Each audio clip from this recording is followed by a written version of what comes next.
Headlines हमारी ठियूं चङी ख़बर आहे नाज़रीन अवां सां शेयर कंदासीं। हुकूमत पेट्रोलियम शयुनि जे अघनि में घटिताई बाबति वॾो फ़ैसिलो करे वरितो आहे।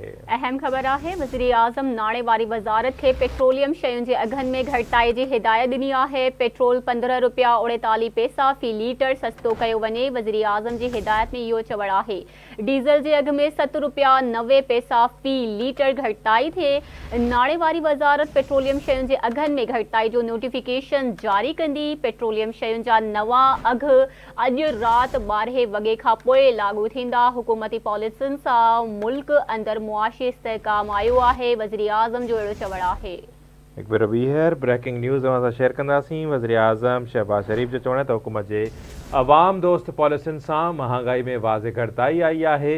अवां खे आगाह कंदासीं वज़ीर आज़म पेट्रोलियम शयुनि जे अघनि में घटिताई बाबति वॾो फ़ैसिलो करे वरितो आहे। वज़ीर आज़म नाणे वारी वज़ारत खे पेट्रोलियम शयुनि जे अघनि में घटिताई जी हिदायत कई। पेट्रोल 15 रुपया 49 पैसा फ़ी लीटर सस्तो कयो वेंदो। वज़ीर आज़म अहिड़ी हिदायत कई आहे। डीज़ल जे अघ में 7 रुपया 90 पैसा फ़ी लीटर घटिताई आंदी वेंदी। नाणे वारी वज़ारत पेट्रोलियम शयुनि जे अघनि में लाथ बाबति नोटिफिकेशन कुझु देरि में जारी कंदी।